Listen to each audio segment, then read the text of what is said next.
Hello everyone, I'm Alex at Vending Machine Support. In this video, I'm going to show you how to set the prices on the newer style control board that will be fitted on the AMS vending machines underneath the Seaga brand. Now if you found this video useful, I appreciate if you could like and subscribe and make sure to hit the notification bell below. Be notified next time I upload a video. Also, be sure to check the description below for any affiliate links I might have. That will help you support the channel at no extra cost to you. With that being said, let's get started.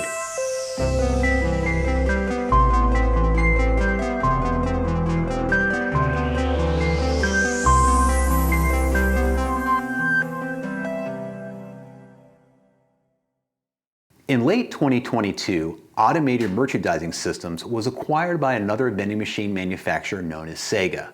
Now when this happened, I was very curious to see what changes would be made to the AMS line of equipment once they were fully underneath the Seaga umbrella.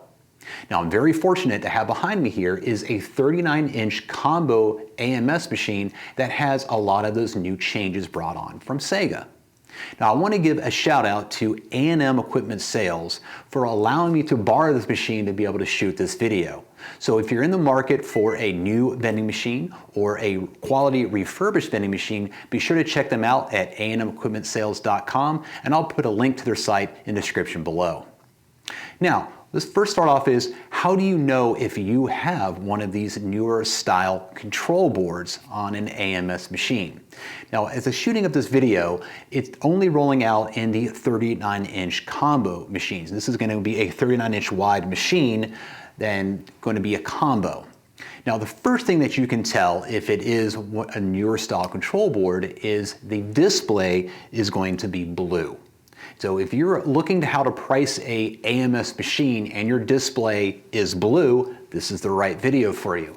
If you're looking to be able to price an AMS machine and the display is a green color, then I'll put a link above to where you can find that video on how to price the machine.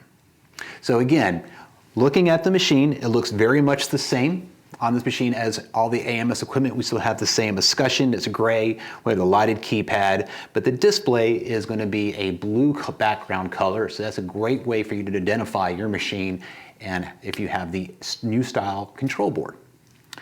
So like most vending machines, you will have to enter in some sort of service mode to be able to get into the programming area to make the price changes. So the first thing we do is we're going to open the door on the machine and locate the control board.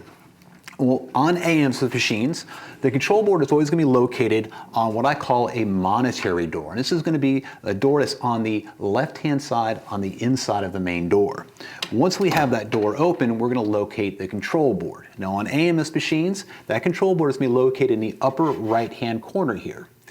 Now on the newer style control board, the mode button has been moved. So if you're an operator or you've been currently operating many AMS equipment, that mode button has moved. So what you're going to try to locate is at the bottom right-hand corner of the control board closest to you, you're going to see where the mode button is. Now typically they're going to have a blue mode button.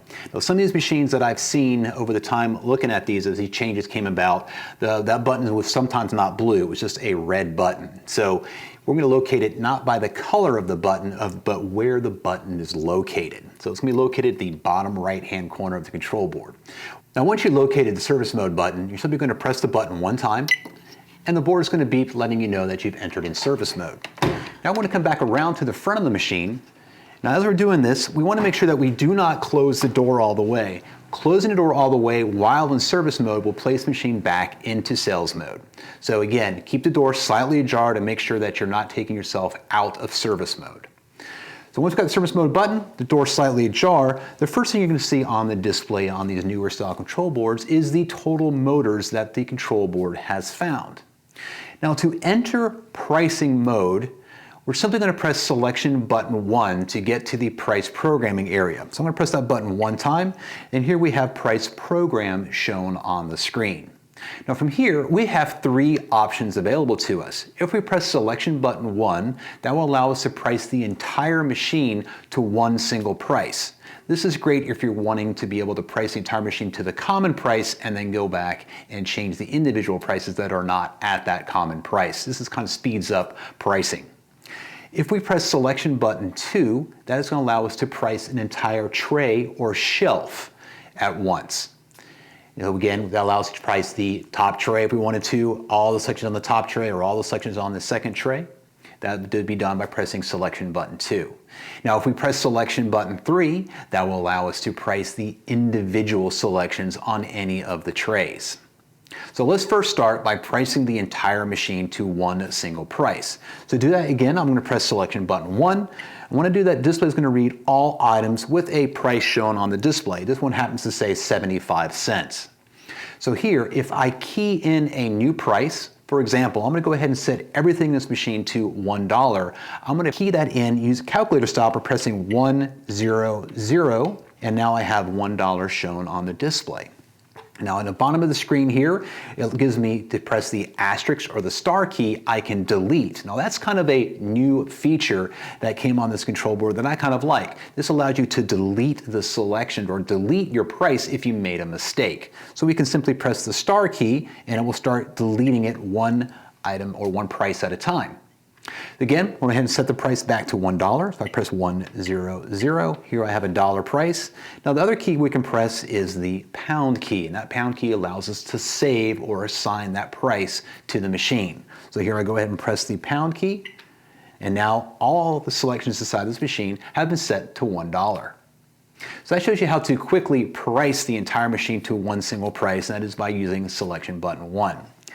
Now, if you wanted to do that, and now I want to back out, the only option we have available to us now is we press the star key is the exit. So I'll go ahead and press the star key, and now it brings me back to the top level of price program. From here, if I wanted to make any other price changes, I would simply hit 1, 2, or 3, depending on how I would like to set my prices.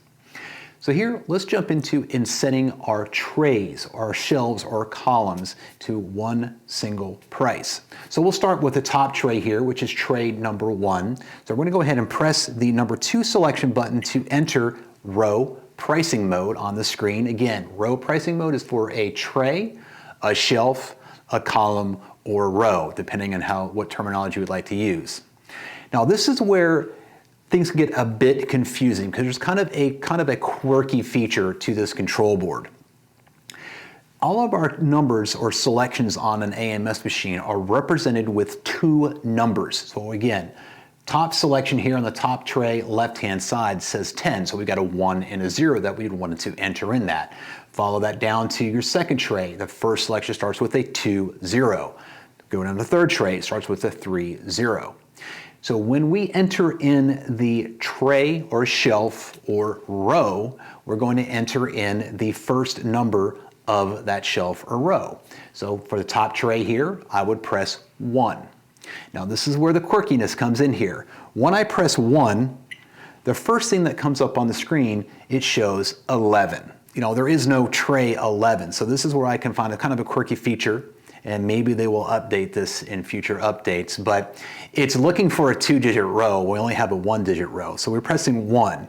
For example, if I go ahead and hit exit, unless I wanted to price the third tray, I could press 3 for the third tray. What comes up on the screen is 13. So when you're pricing your shelf, your tray, or your row, you're going to ignore the first number that comes up on the screen. This is, if you can remember that and keep that in the back of your head, you won't get confused. So I'm going to go ahead and press exit to back out here, and I'm going to start pricing the entire top tray. We're going to set the price of this tray to $1.25. So I press 1 because it is the first tray. Press that, the display will read row 11. I'm ignoring the first number, so it says row 1. And here it's priced for $1. Let's go ahead and key in the new price. I'm going to go ahead and hit 125. And with that, I'm going to go ahead and press the pound key to save it.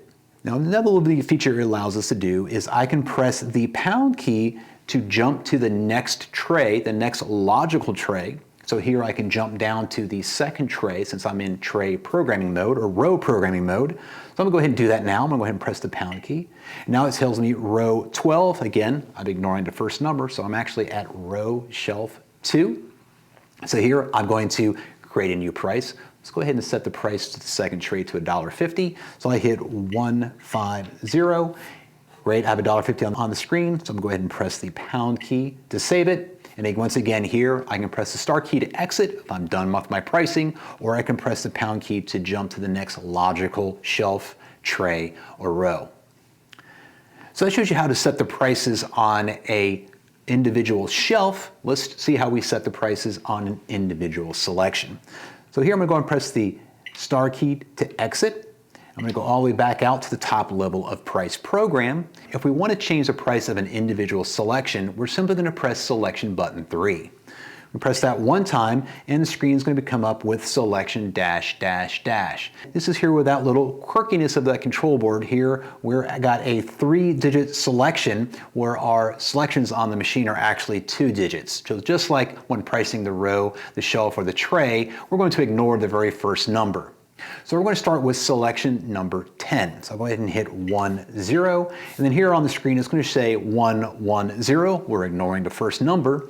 It's set for $1.25. Let's go ahead and set the price to selection 10 to $1.50. So I'm simply going to key in 150, and then here it's telling me if I want to delete the price, I can go ahead and press the star key, which is again a nice little feature, or I can press the pound key to save it. So I'll go ahead and press the pound key.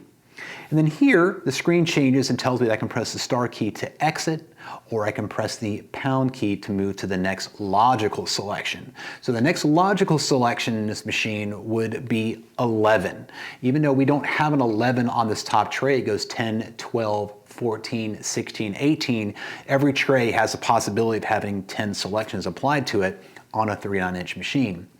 So I'm going to go ahead and press the pound key. It now moves it to 11, which we do not have. I'll press the pound key again to move to the next logical selection in a sequential manner, and now I've arrived at selection 12. I'm going to go ahead and key the price in for this one again for $1.50. So I'll go ahead and hit 150, and I'm going to go ahead and press the pound key to save it. Now here's the thing, if you wanted to jump, let's say you did 10 and 12, and now you want to price selection 30.